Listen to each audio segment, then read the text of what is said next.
Coming up on the Threat Status podcast, we talk to Tom Kilgannon of the Freedom Alliance about the work his organization is doing to help veterans and their families, and how veterans of the U.S. war in Afghanistan are coping with the way that war ended. And then we dive into new security threats in Europe and dissect where NATO stands today and what European officials thought about last week's presidential debate between President Biden and Donald Trump. Don't forget to go to WashingtonTimes.com and sign up for the daily Threat Status newsletter.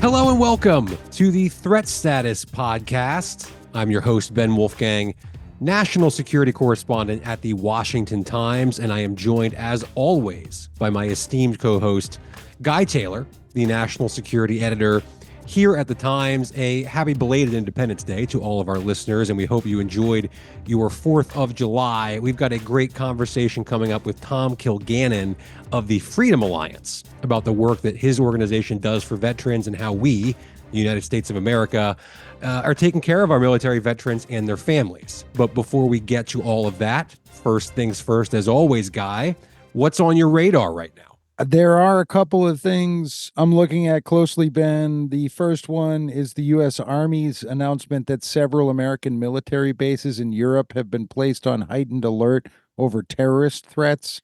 Essentially, base protection protocols have been elevated to what's known as Condition Charlie until further notice. As our own Pentagon correspondent Mike Glenn reported in recent days, Threat Condition Charlie indicates that U.S. military officials got intelligence of some form or another that terrorist targeting of U.S. personnel or facilities is likely.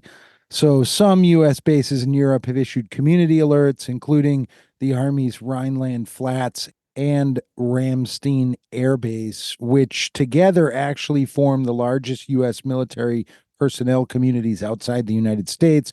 For context, Ben, this heightened alert follows warnings by European officials of potential terror threats ahead of the Summer Olympics, which are set to open on July 26 in Paris, and the European Soccer Championships currently playing out in Germany. I had a pretty interesting conversation recently about Europe, the Olympics, and terror threats with former U.S. counterterrorism coordinator Nathan Sales for the Threat Status exclusive video series, Ben. And listeners can find that conversation on the Threat Status page at WashingtonTimes.com. Nathan Sales warned that Islamic State Khorasan Province, or ISIS-K, the group that has carried out recent attacks in Russia, may seek to target European venues this summer. Another item I want to touch quickly, Ben, has to do with Chinese Communist Party-backed cyber attacks. A new analysis put out by the California-based security firm Sentinel-1 and the Massachusetts-based firm Recorded Future lays out how the CCP appears to be disguising its hacking and digital spying efforts as ransomware activity. The report is easily findable online. I actually linked to it in the Threat Status Daily newsletter on July 3rd. And it's really readable and understandable, Ben, in how it kind of walks you through China's involvement in cyber attacks targeting U.S. government computer networks, such as the so-called Volt Typhoon operation, in which China-backed hackers essentially tried to implant themselves within U.S. networks.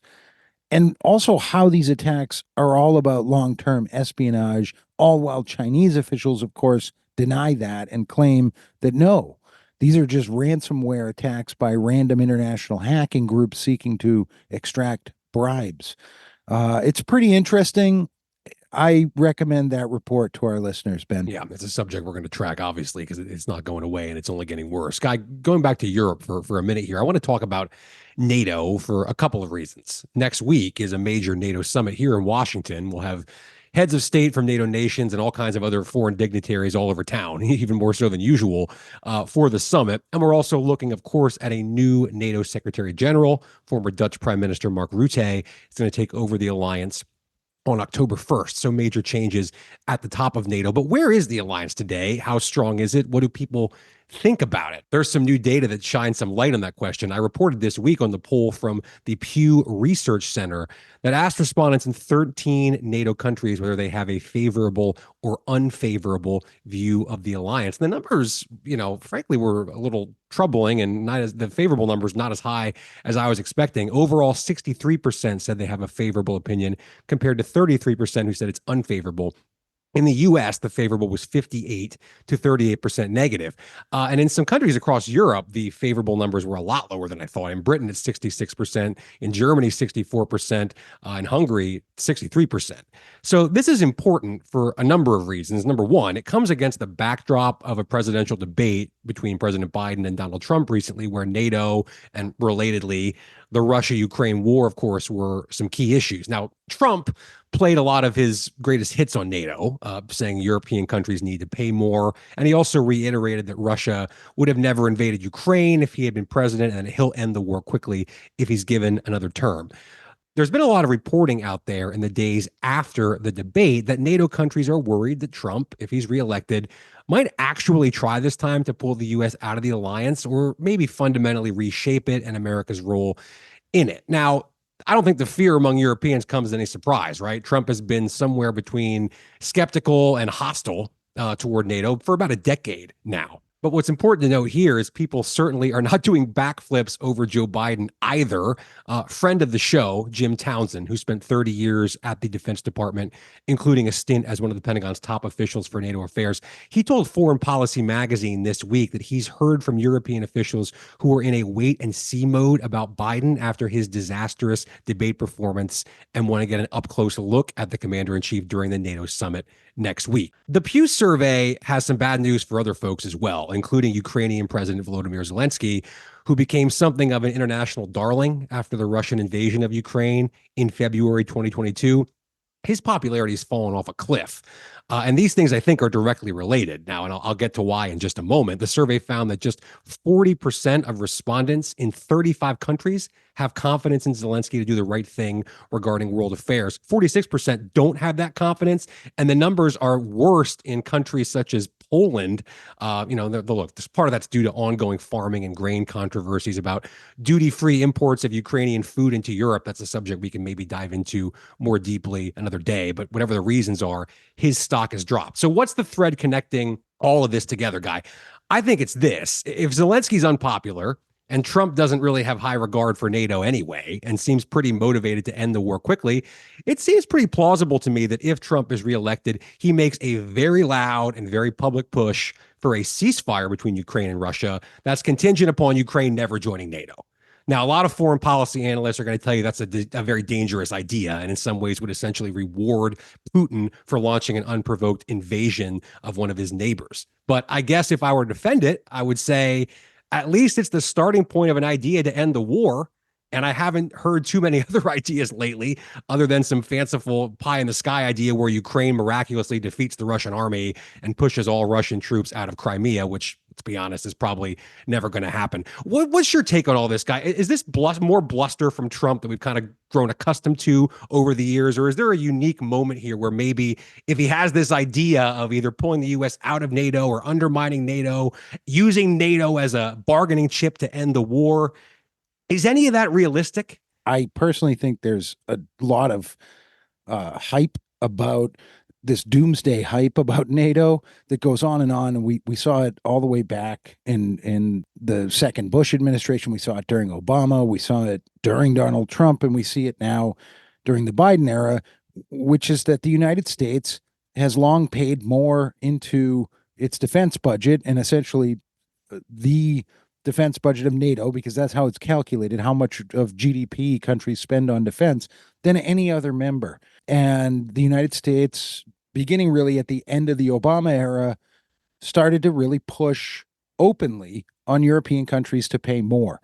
And the reality is that, and Trump escalated that with rhetoric that the American left went bananas about and said, oh, he wants to end NATO. He wants to destroy all multilateral alliances. The reality is that NATO countries in the past few years have increased the percentage of GDP that they're spending on defense. We can also paint doomsdays around Biden and his debate performance and his ability to lead at his age and state of mind. But let's also look at the fact that the Biden administration did rally NATO. NATO has expanded with Finland and Sweden joining since the Russian invasion began. There are things happening with NATO that are not all about it's the end of the world, the alliance doesn't work, and we're about to have a major NATO summit in Washington. So I think you've got, when you're trying to figure out what's happening with NATO, you've got to look at really the big picture, decades-long trend. And right now, the decades-long trend is that NATO is stronger today than perhaps it's ever been.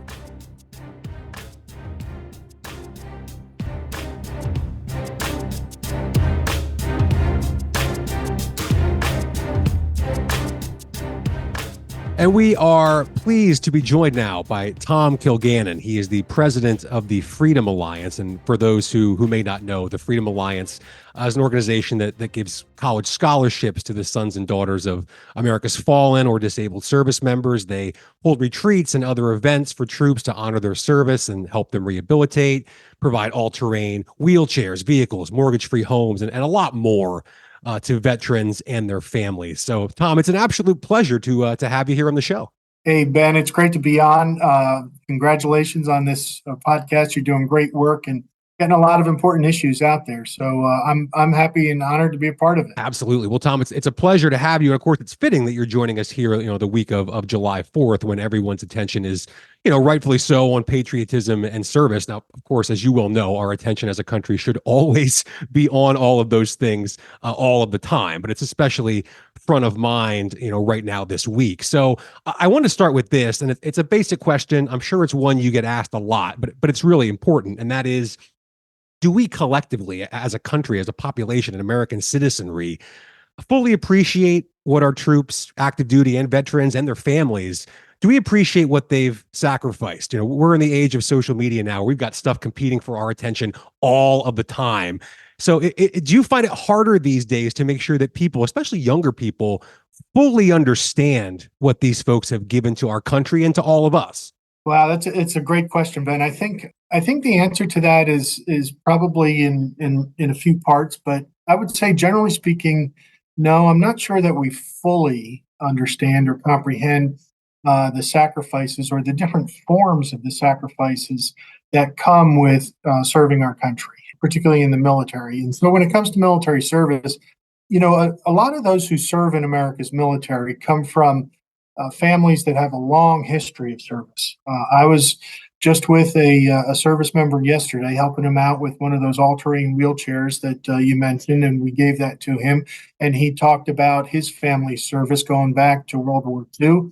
I know that we've at Freedom Alliance dealt with a lot of service members whose families' service goes back further than that. Now, the reason I bring that up is because in today's administration is sort of disparaging that family history in some ways, and saying, that shouldn't really be the only people who are serving, or we don't really need that. It shouldn't be. I think it's a fantastic thing, and this generation is really proud of carrying on that legacy. Each generation is. But we also have a recruiting crisis, as you know, and Iraq and Afghanistan veterans are really, really struggling with the desire to have their children serve and continue that family legacy, and the warning bells that are going off in their mind that today's military is not what they and previous generations served in, and they have a real concern for that. So that's one way. I think in terms of the sacrifices, the different ways that they manifest themselves. Like, we were in war for 20 years, and there are a lot of troops who are not injured per se, but who have gone on 8, 10, 12, 15 deployments. And the injuries that they're facing are difficulties to their marriage, difficulties with relationships to their kids, difficulties in holding or finding a job, or the emotional injuries.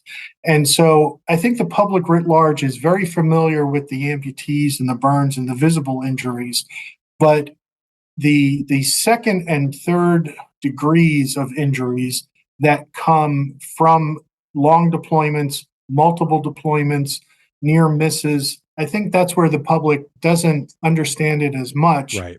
Tom, that's a great segue because in my line of work and obviously in yours, we come in contact with a lot of veterans and active duty service members. But I mean, to be brutally honest with you, Tom, sometimes I still struggle to find the right words to say to someone. Every individual is different.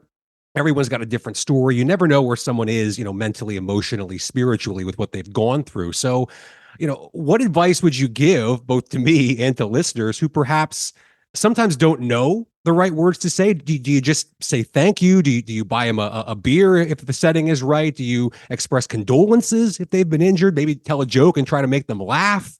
How do you go about handling those very difficult conversations that are unique to every individual you're talking to? Ask them who their favorite football team is, their favorite baseball team, where they grew up. Things like that. Normal conversation, I think, is a great way to really get in there. And I mean that sincerely. A lot of veterans today, I think, have fatigue from hearing thank you for your service.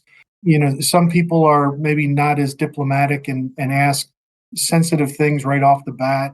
They just, they get a little bit tired of that. They want to be, they certainly want to be recognized, but they also want to be treated just like other, regular people and have normal conversations and develop genuine friendships. And so that's what we try to do at Freedom Alliance. When we bring troops together in retreats for healing and mentorship and peer counseling and that kind of thing, we try to really establish those scenarios in which they can just be themselves. You can have normal conversation and you can ease into the conversations that get into what's really bugging you, what's harming you. But in order for those more specific conversations to be effective, you first have to establish a sense of trust, a sense of belonging. And so you want to have troops that have very similar kinds of experiences in order to be able to gain that Right. trust. It's amazing how fruitful the conversation can be if sometimes you start off by talking about, did you see the game last night, or have you seen any good concerts lately, or something like that. That is often a great way into that. You touched on this in your first answer, Tom, but I want to elaborate on it a little bit if we could. And that's the question of how our country collectively takes care of our veterans. We could spend hours, of course, talking about, veteran suicide rates, mental health, PTSD, challenges with employment. I mean, I wrote a story not long ago about the fight to allow cross-state licensing for the spouses of service members who might be in a line of work that requires certain state certifications. They move so often that can cause major headaches for their career. So there's obviously a lot of stuff wrapped up in this basket of, quote, veterans issues. But where we are today, broadly speaking, are we doing enough for them and their families? Well, I would say two things. Number one, let's establish a context. And if we go back to the Vietnam era, I think we have come a long way from then. And I'm really proud of the work that we've done at Freedom Alliance, to, along with many other organizations who have worked hard for 30, 40 years to get to a point where we're doing right on behalf of our veterans and we're providing them services. And so, Ben, when Freedom Alliance has events, we very often, when you have OEF and OIF veterans in the audience, you're also going to have a Vietnam vet. And you can always tell who that is, not just because of the gray in their hair, but the tear coming from their eye, because they appreciate it as much, if not more, what's being done for this generation. Now, what do we need to do for this generation? I think we've done a lot. And you've got two big categories. You've got government assistance, and then you've got nonprofit or charitable assistance. And sometimes when we do our work and civilians hear about this, well, why isn't the government doing this? Well, some of it the government should be doing. They could be providing some of these wheelchairs that we provide and financial assistance.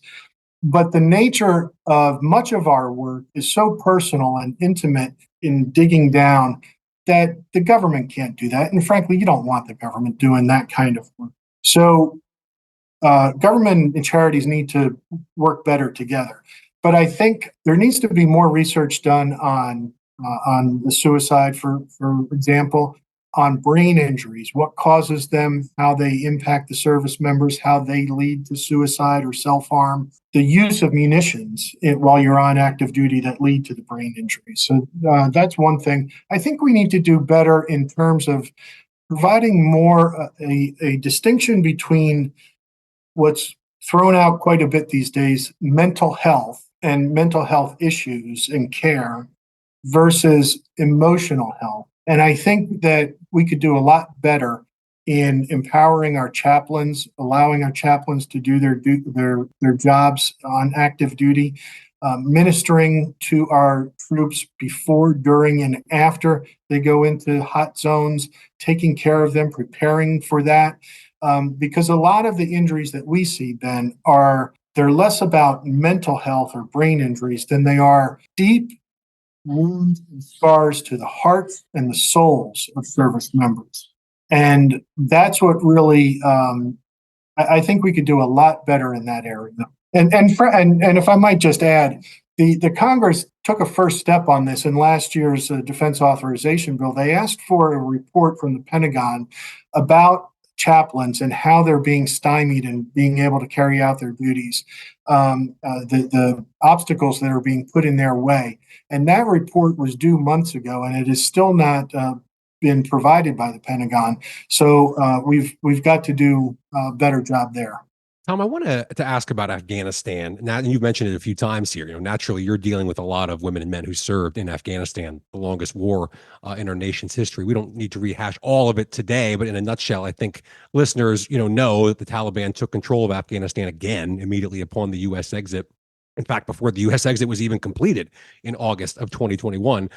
The deal for the U.S. to leave was negotiated and signed by the Trump administration. The Biden administration carried it out, and needless to say, it was nothing short of a disaster the way it played out. 13 Marines died at the hands of ISIS-K, and now the Taliban's back in control. And you can look at any number of public intelligence estimates or UN reports talking about al-Qaeda fighters back in Afghanistan today. The threat from ISIS-K keeps growing. So not to get into too much of the geopolitics of this, Tom, but I just wonder how hard this is for veterans who served there. I mean, you never want to say their sacrifice was in vain. I don't believe that it was. I don't think it's ever in vain for someone to put on the uniform and do the mission that their country has called on them to do. But, my goodness, if you look at it from the big picture policy perspective, it doesn't look like we accomplished a whole lot in 2 decades, Tom. How hard is that for veterans to handle and process? In a word or 2 words, extraordinarily difficult. It is really a big issue. I think from the perspective of veterans, it differs a little bit depending on when you deployed. As you mentioned, we were in Afghanistan for 20 years. So if you were part of that first wave that went in the first, say, 2 to 3 years, your job was to get Al-Qaeda and Taliban and pay for 9/11. And so many veterans there feel like, I did that, we did our job, and we could have gotten out after that.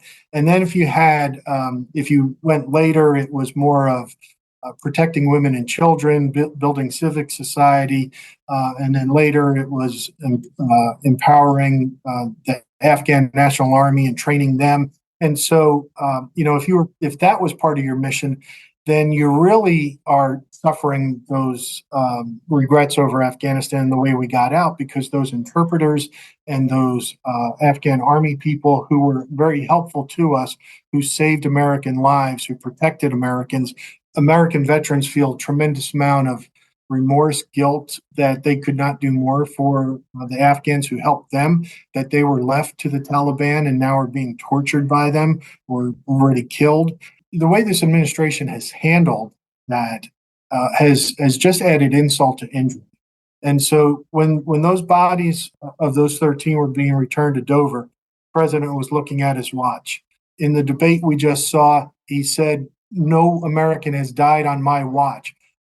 That is a dagger to the heart of not just those 13 families and the memories of those 13, but everybody who served there. I cannot begin to express how angry and frustrated veterans are over that single statement and how much damage something like that causes. To finish up here, one last thing. I want to ask, we touched on this a little bit earlier, but the digital age that we're all in, and I'm curious how that's changing your interactions with veterans and all of us, frankly, because I think a lot of people, and I'm probably guilty of this as well, think that, well, hey, maybe a comment on Facebook or a direct message on Instagram is sufficient. But it's not the same as sitting down with somebody in person and having a cup of coffee or a beer. It's probably not even the same as a phone call, which we used to make years ago.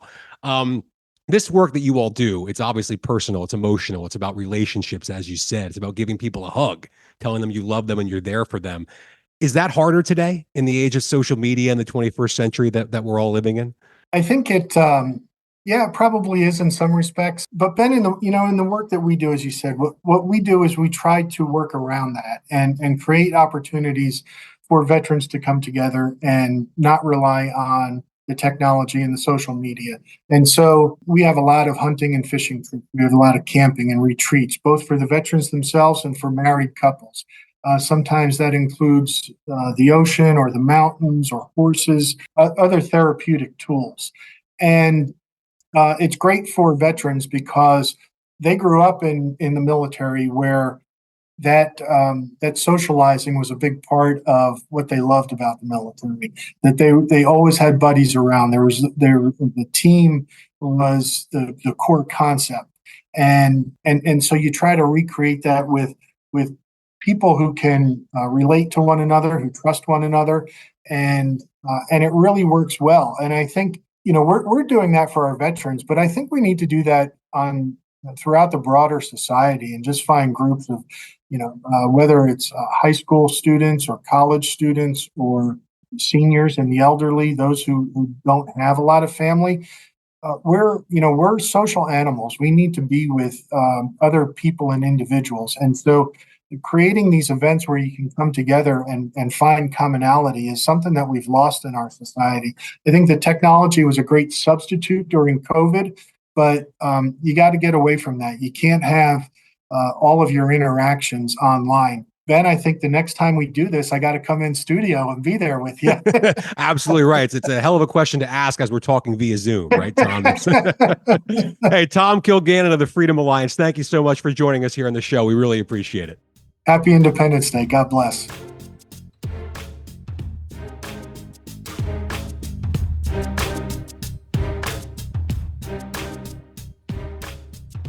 And it's time now for Threat of the Week. It's our weekly segment here on the show where Guy and I each identify a threat that we think is affecting U.S. national security right now, this week, as you're all listening to the show.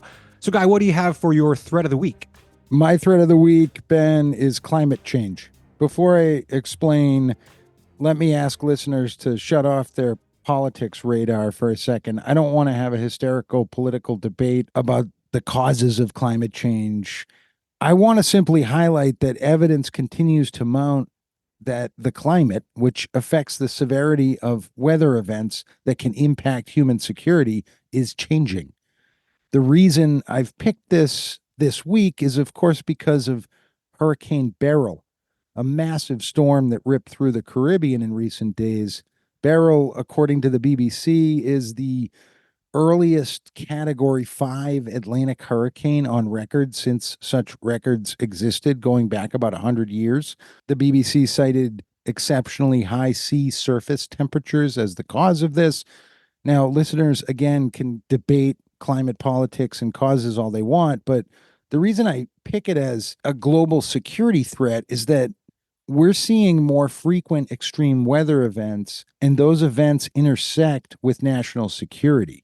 Consider that the Russian Navy happens to have docked 2 warships in Venezuela in recent days, ships that also made port calls in Cuba. These are Russian President Vladimir Putin's allies in the region, countries that embrace and legitimize his authoritarian posture on the global stage. It will be interesting to see if Russia's Navy engages in any kind of humanitarian mission in the Caribbean in response to Hurricane Beryl. My point is that more extreme weather events create a need for major humanitarian responses and an opening for global powers to move military assets around the world under the guise of helping people in need, only to then stay long after a disaster subsides and set up permanent presences. Of course, there are lots of implications here, including for the U.S. military. But for now, I digress. Ben, my threat of the week is climate change. Yeah, it's always interesting. Speaking of the U.S. military, when you take the politics out of it, the folks inside the Pentagon, who commanding U.S. military bases all over the world, make preparations for climate change, whether it's rising sea levels, increased heat waves, storms, whatever the case may be. The people who have to deal with the impacts of that don't particularly care what the political discussion is. They just want to deal with the nuts and bolts and make sure that the men and women who serve at these places are safe. So, Guy, we've covered a lot of threats involving China on the show, and rightfully so, but here's a new one. My threat of the week is Chinese humanoid robots. It's humanoid robots. Yeah. So House Majority Leader Steve Scalise recently sounded the alarm about the threat of Chinese humanoid robots arriving in America and jeopardizing national security. This is a story from our own Ryan Lovelace. Now, Scalise shared his concern about these Chinese robots in an address to the Reindustrialized Conference in Detroit late last month, where he talked about the threat they could pose. Now, Jacob Hellberg, who is a leader of the congressionally chartered U.S.-China Economic and Security Review Commission, was even more bleak and detailed in his assessment. He said that fears about surveillance from TikTok, which is owned by Chinese parent company ByteDance, actually pale in comparison to what communist robots could potentially do. He said, quote, "These robots will be a stealth army on our land that the Chinese Communist Party can activate against us at any moment's notice," unquote. Now, look, we're not talking about an army of robots coming to American shores to do battle with us on the streets, at least not yet.